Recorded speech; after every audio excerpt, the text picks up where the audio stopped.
warm welcome from rainy Brussels. We are still admitting people, but since we have quite a tight schedule, we are about to begin.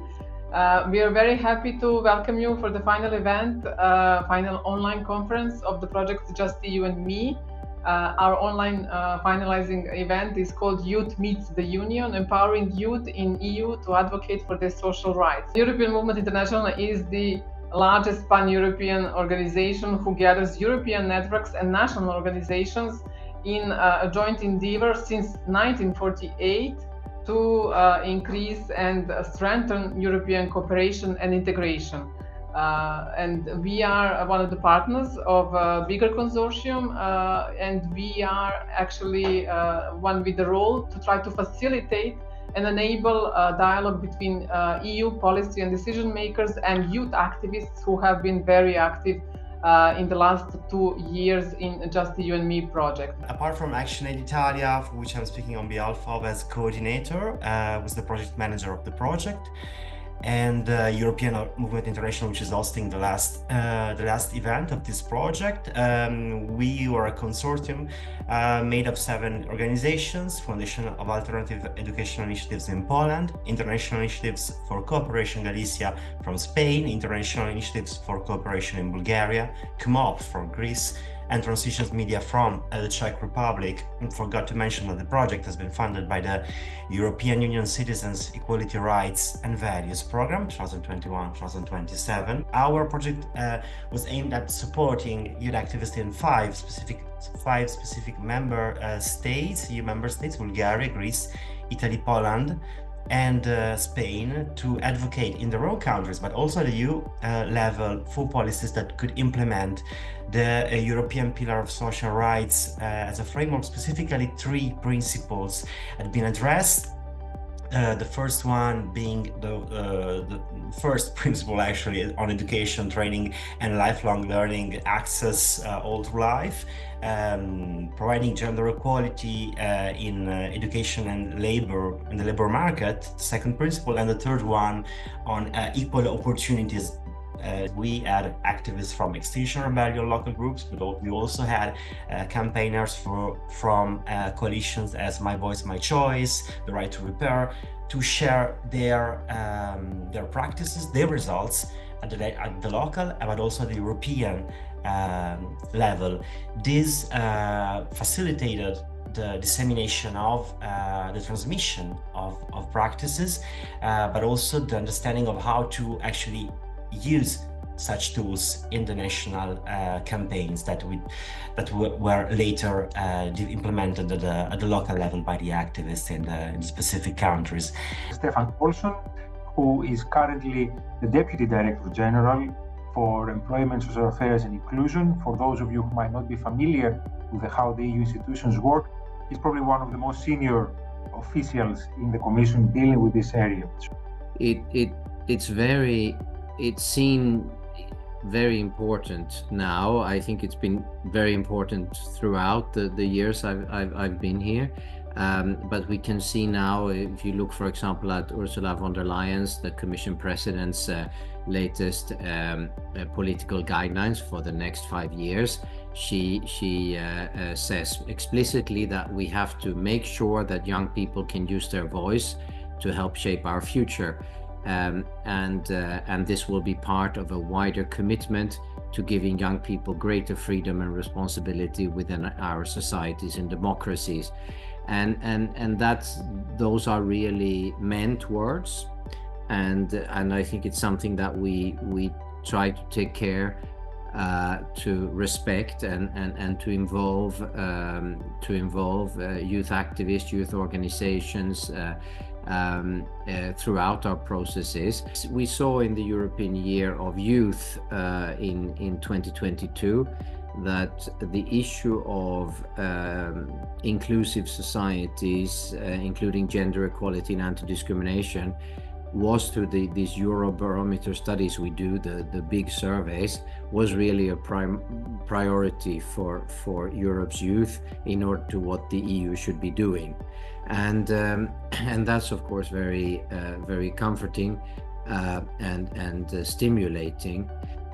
because a lot of these issues are not per se EU competence. Some of it has to be solved at local, regional, national level. But I think it's really positive to see that youth wants the EU also take part in this. It's been very clear of equal treatment between men and women, and the Court of Justice that guards over the treaty has always made it very, very clear in many judgments that you can have no discrimination, legal discrimination. Then, of course, there is a lot of other issues that contribute to inequality other than the purely legal ones. And we still have more men than women in employment, and we have a target there for 2030 to reduce it and we still have quite a long way to go. Our colleagues in DG Justice, another department of the Commission, who work specifically on gender equality, they issue regular gender equality strategies, 5-year strategies, and they are, I used to do this myself many years ago, and I think that those are very important because they set the trend and try also to get member states to take more active policy approaches beyond the legal requirements to promote gender equality. Going back maybe to some of the key problems and what we're doing, the gender pay gap has always been a real problem. The Commission proposal for a directive on pay transparency that has to be transposed by the member states by next year is very important because it forces companies and public authorities to publish and to show what the difference are. Then, of course, we have gender gaps in education. You know very much about them as well. I think one of the more worrying things that we see is that the group of NEETs, the young people who are not in education, employment or training, there are more women actually who are in this group that are far away from society and the labor market than men. We have work-life balance and the many issues that I've been working on with rights to paternity leave, non-transferable parental leave, something that I knew, of course, from Sweden when I came here, but which was not standard in many other countries in Europe, and that makes a real difference. We also have a care strategy, and that also focus on, as care is a female-dominated profession, the conditions and try to improve the conditions and equality there. Then AI is, of course, a very important subject, because and here we got in a very important provisions on how to deal with algorithms when we concluded the directive on the protection of platform workers.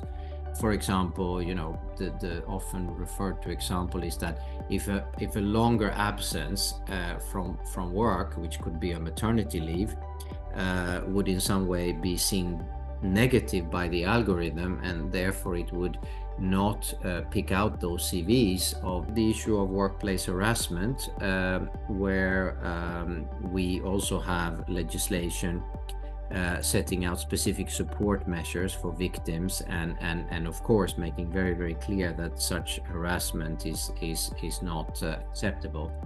I'm jumping the gender perspective. We have an agency in Bilbao that are developing a lot of data and trying to understand issues of gender bias and issues of how stress is perceived and generated and other problems in the workplace, and seeing that takes into account the gender perspective.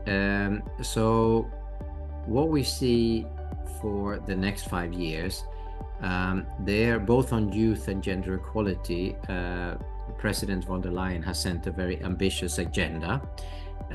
We will have a new gender equality strategy to be adopted next year that will deal with updating and seeing how the different actions I mentioned and many other actions can be taken further, then we need to develop this issue of equality mainstreaming even further. And maybe here we can have the positive use of AI and data to try to analyze how other proposals that have nothing directly to do with the labor market or gender equality or discrimination, but how they indirectly could affect a gender equality, and that we have an analysis of this, because often we discover afterwards that a certain proposal has a negative effect.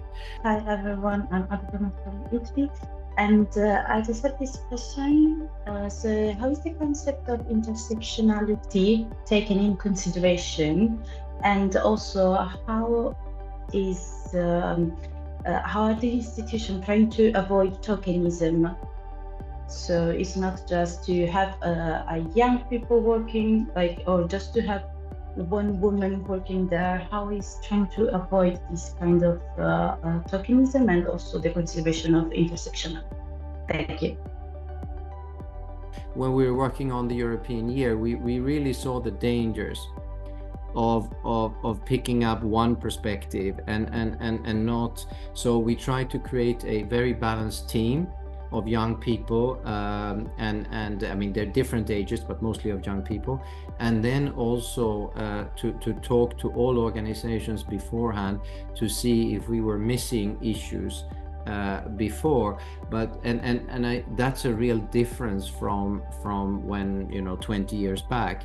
But still, I think what we need to do is to be aware that our own background and biases will always be there, and therefore we need to have data that really underpins all our decision making, and to also make sure that data is neutral.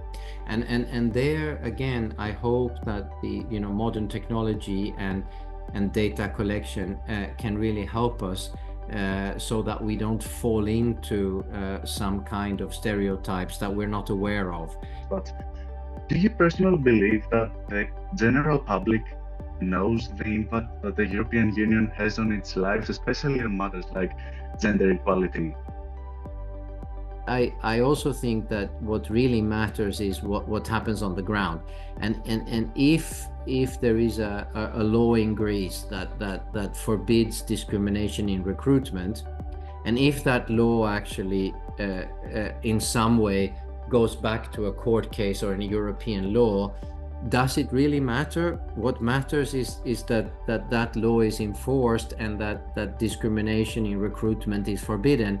So but I do think you're right that the world is so complex today that I wonder how many people can distinguish between where a decision was taken or not.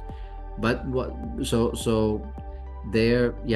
I would rather say what really matters is that these values are coming through and are being implemented, and our ambition is very seldom to try to take credit from the EU level, but rather that they are actually implemented.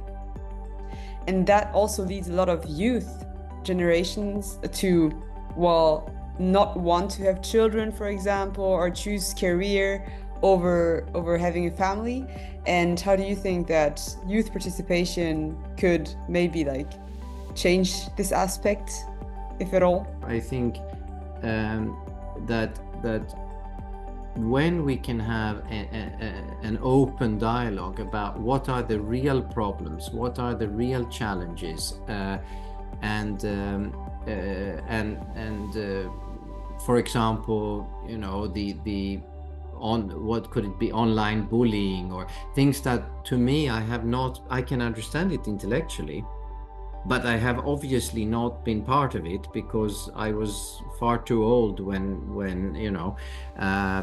so I think there is a real danger, has always been over the centuries, that the ones who take decisions are not in tune with the actual problems and will miss some of the points. I think the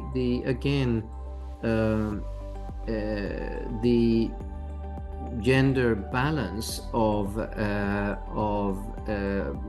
the youth organizations and the youth dialogues is so much better than it was in my days, and the openness. And so no, I can't really see that. I don't think it's a competing issue, and that I think is something we're pushing member states and trying to say, no, don't cut that, don't cut those civil societies, don't cut those that can reach out to the most vulnerable, because then we will lose them completely, and it will be very bad ethically, but it will also be economically very, very difficult.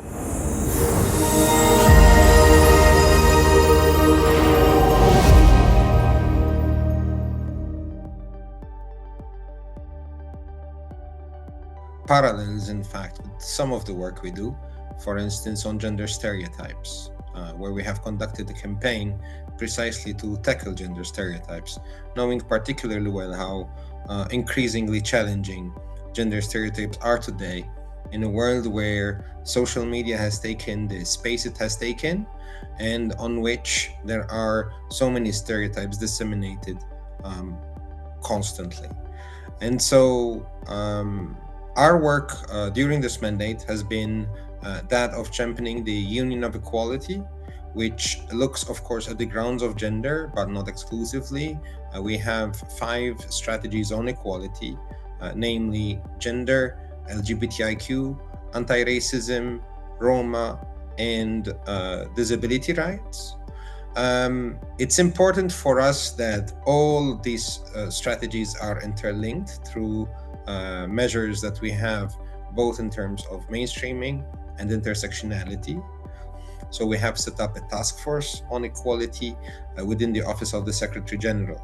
And if the question as to how does an institution so far away from youth in Europe affect them, I think that it affects them a lot. It's true that the past Commission and the past European Parliament did indeed do quite a bit in terms of legislation, which is also quite worrying considering the resulting parliaments we have and potential commission for us at the European Women's Lobby.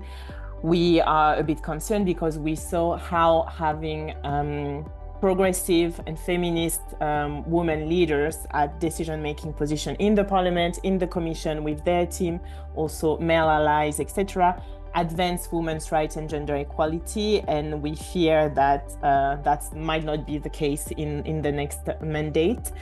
And I agree with what was said before. It's really important to look at the representation that we have, because, for instance, the last parliament, we had reached almost gender balance when it comes to the representation of women in the parliament, but who were the women represented in terms of ethnic minority, women with disability, not only women representation, which is backsliding, unfortunately, but also the intersectional perspective on that. And I saw on the slide really interesting points on cyber violence against women and girls and hate speech and the spreading of hate. There's a lot of online gender-based violence, and that there's a persistence of gender stereotypes online.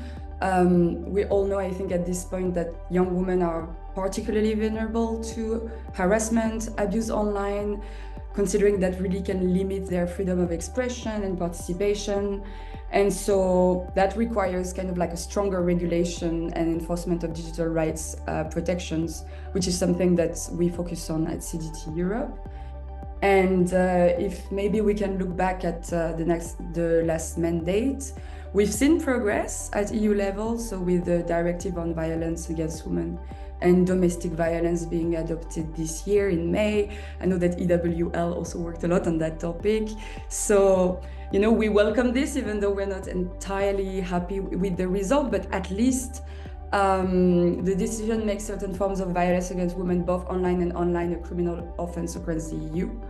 And for instance, it criminalizes certain forms of online gender-based violence, such as non-consensual image sharing, cyber stalking, deepfakes, and we know that they overwhelmingly target women and young women.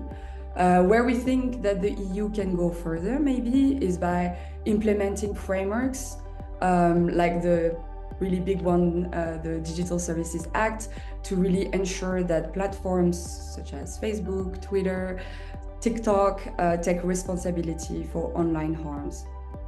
we want to build a more equitable, inclusive and just society, and these can be accomplished if we work on schools, that is the main institution preparing people for, let's say, real life in society. So why we chose to pick like intersectional discrimination as a tool?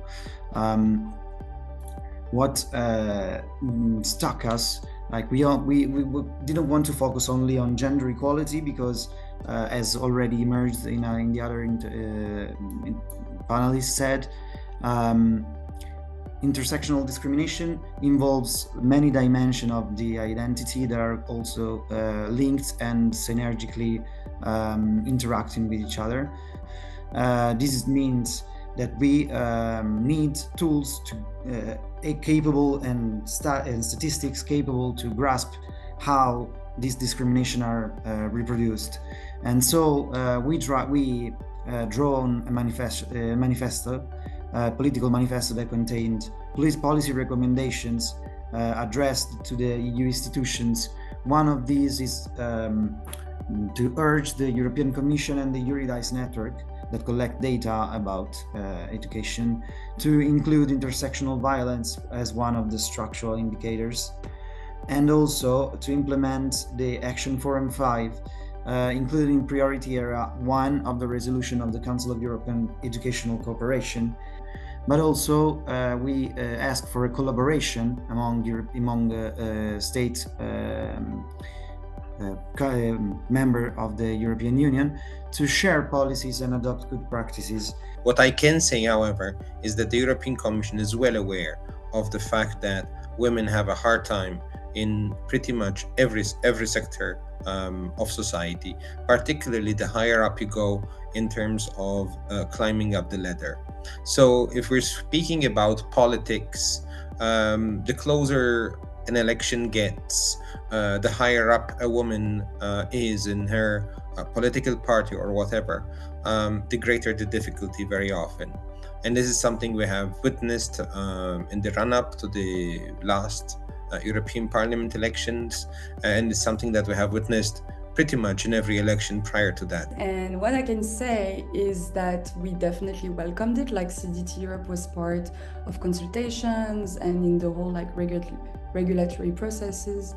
So we would say that definitely it's a really big step forward in making online platforms safer, more transparent. And it's really especially important when it comes to combating issues like hate speech and online gender-based violence. But yeah, as you mentioned, and I think everybody's aware, it's not perfect. There are concerns about how well it's going to be enforced. And we want to make sure that the big platforms, they just don't meet the bare minimum requirements or misuse the rules. One of our concerns is that while it's great that platforms now must act to remove and prevent harmful content, we want to warn that this might go too far and that the platforms might actually remove too much content, which could potentially hurt free speech.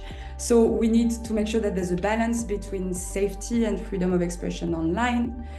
What I can say and how I can make the link with the DSA is that there were improvements in terms of, it's the first time that we have a piece of legislation across the EU that basically lists as offense 5 different types of cyber violence, which are stalking, harassing, cyber flashing, cyber incitement to hatred, and doxing, which is for us a huge improvement in terms of protecting women, protecting girls online, and countering, this hate. We also think that the directive should go further in the sense of having harmonized definition, legal definition, because indeed, as Aimee was saying, definitions are important.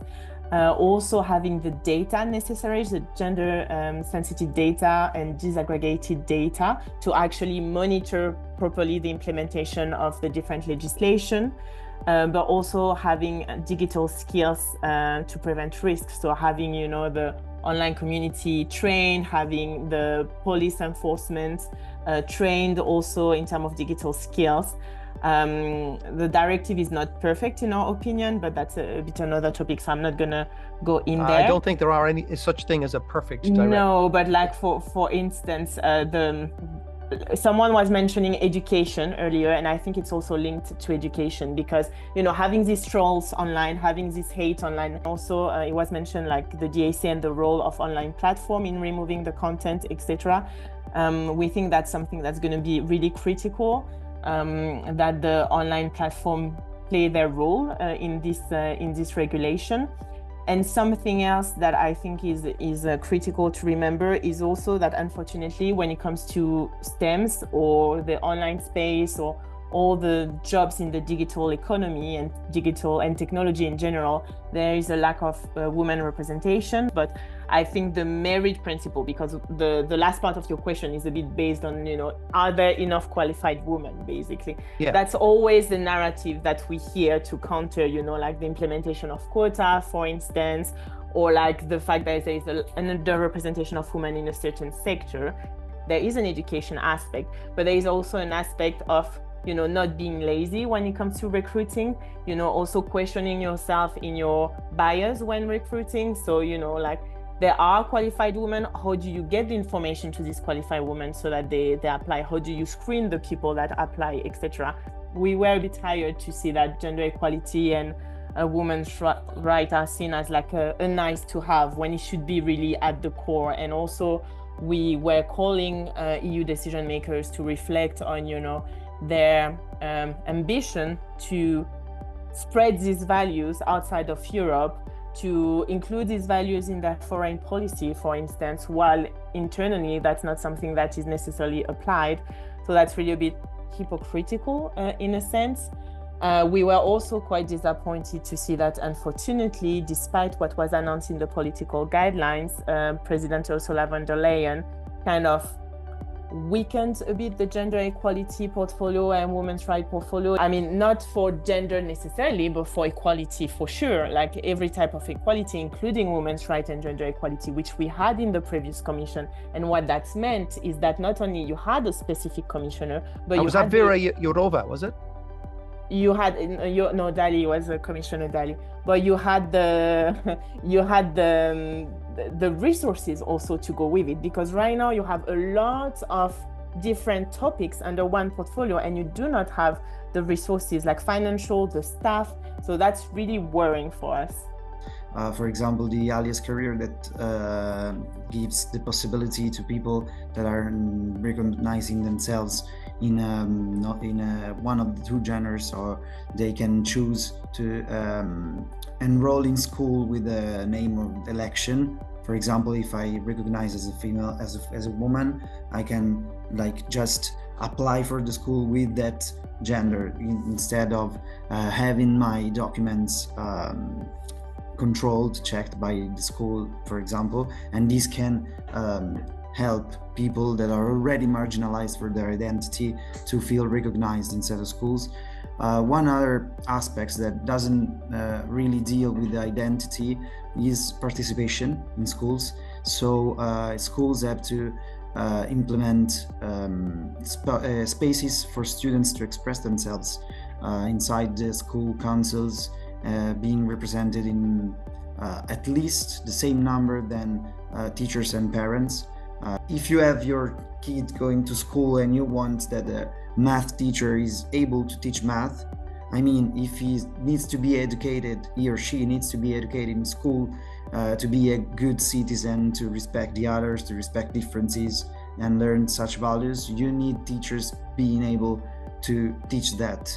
And if they're not able to do that, they need to be trained to do that. So one of the things we advocate in our manifesto, in our project, is like training for teachers about these issues. And we already pointed out associations, civil society organizations and networks that are able to try and tackle this issue, not only going in schools and teaching to the kids, to the students for 1-2 hours per year. So we do work in terms of the promotion of good practices and the indication of what a good anti-stereotypes campaign can look like, for instance, or other work on this nature. So we do support member states that ask us for support. We of course have the Gender Institute in Lithuania that does a lot of good work as well. So there are multiple ways to support initiatives that are not necessarily emanating from a legal basis, and also the ability to intervene directly, but through convincing member states. We do a lot of work in this area also. Yes, I mean, I think it's a worrying development that we've all seen and witnessed in the last years. There's this rise of anti-gender discourse, ideologies, and it really threatens basically to reverse decades of progress that we've seen, but also it pits people against each other, and we've seen it in the US even more, but now we're really, I think, seeing it in full view now. And it's this kind of harmful ideologies, gender stereotypes that lead to, increased discriminations, violence, diminished opportunities for, women and underrepresented groups. And we can also definitely see that it's mirrored online. So it is quite depressing, but I'm happy to hear the words of Sylvain, and I also agree that we need to, bundle our forces, do coalitions of civil society, but also progressive forces, and make sure that this does not become the trend and that we can actually reverse this trend. Basically, as I mentioned, like the EU Directive on Violence Against Women and Domestic Violence was adopted, and it does criminalize various forms of gender-based violence, including non-consensual image sharing. However, I mean, the enforcement and penalties do vary quite widely between countries. And what we could think of lobbying on, advocating on here is at the European level that stronger guidelines could be introduced to harmonize these penalties, making sure that all member states, all countries impose stricter consequences for perpetrators. And just on this, I wanted to mention, because I think it's something really relevant for the youth, the fact there is a European Citizens Initiative that has been launched by a coordination of 8 women's rights organizations called My Voice, My Choice, which aims to have a voluntary opt-in mechanism for member states in EU countries. So if this initiative reaches the threshold of signature per countries, etc., then the initiative asks the Commission to create an opt-in mechanism for member states that would like to be able to perform abortion, to have the means to perform this abortion. So it's not the ideal mechanism, because what we would want is for women to be able to access abortion in their country and to be free in terms, of their body and their reproductive rights, obviously.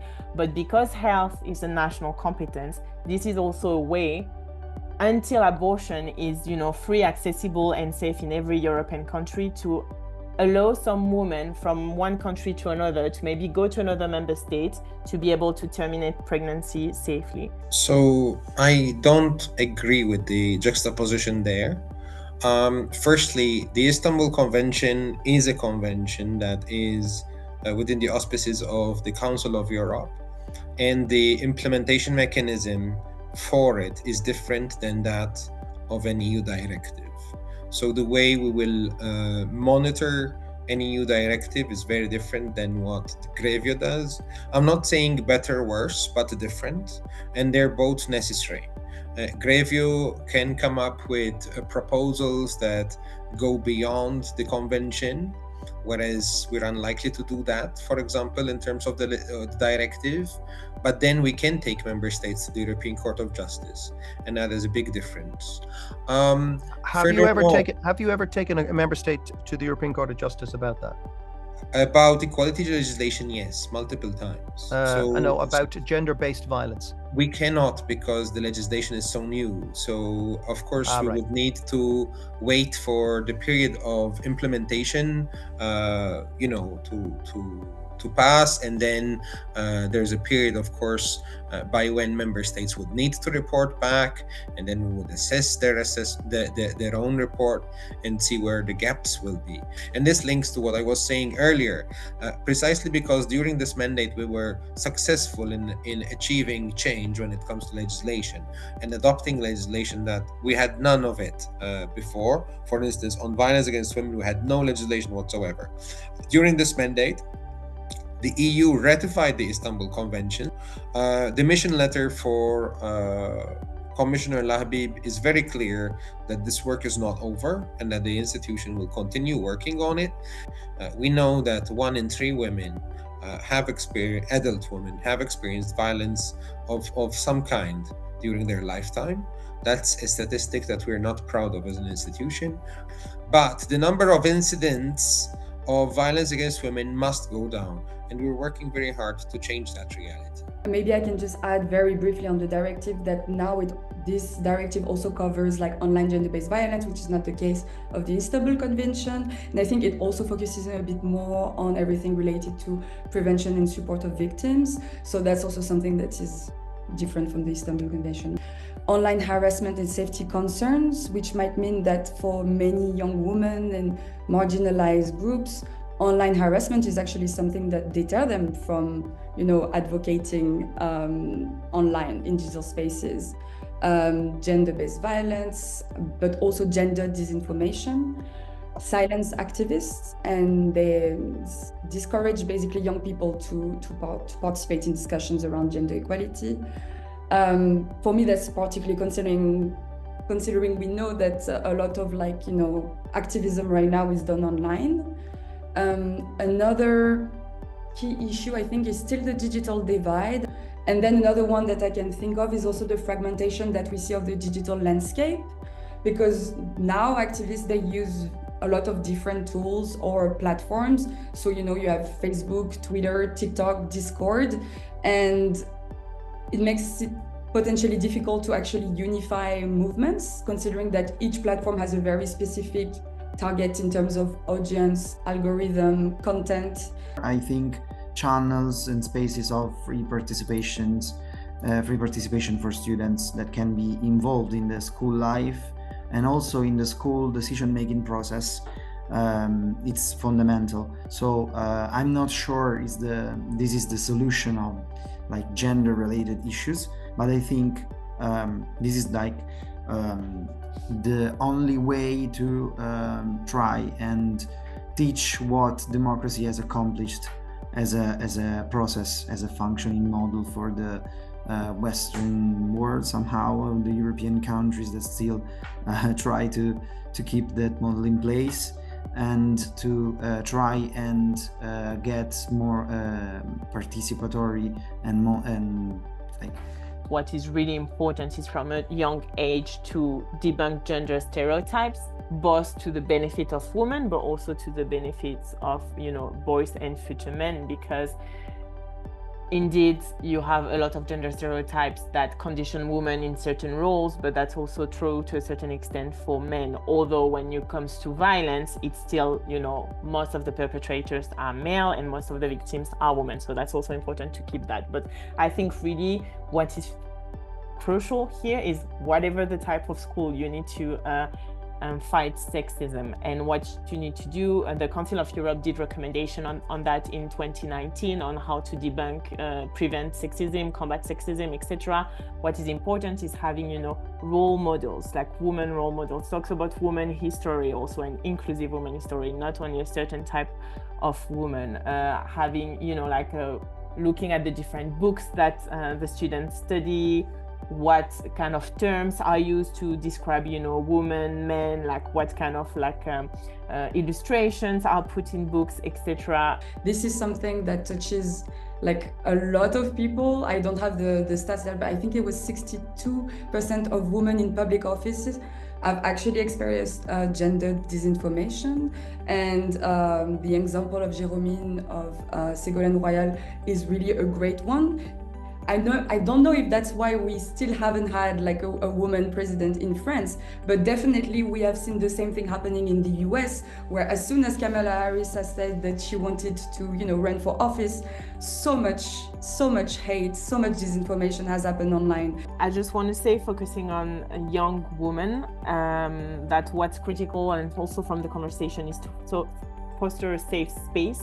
Because we talked about representation, but it's also important to have participation, and you have part of the young woman population, women with disability, women with migrant origin, for instance, that still, for instance, if you go into migrant women, young migrant women, for instance, sometimes they do not have the right to vote in Europe for, legal status, citizenship reasons, etc. But still, they have avenues in which they could participate to the democratic process. But because of a securitization discourse, because of all the stereotypes against them, etc., they don't necessarily feel safe to participate. So I think participation, having a safe space, is as important as representation in a sense. I think it's also important to think about ageism.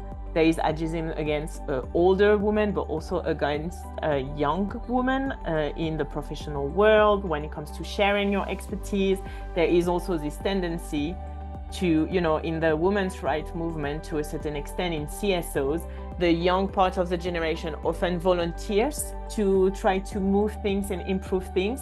But it's not a kind of arrangement that is really empowering for young people, like volunteering the time. It's also, some people are not equal in terms of, can you volunteer for free your time to this cause, for instance. So I think we also need to think about resources and finances.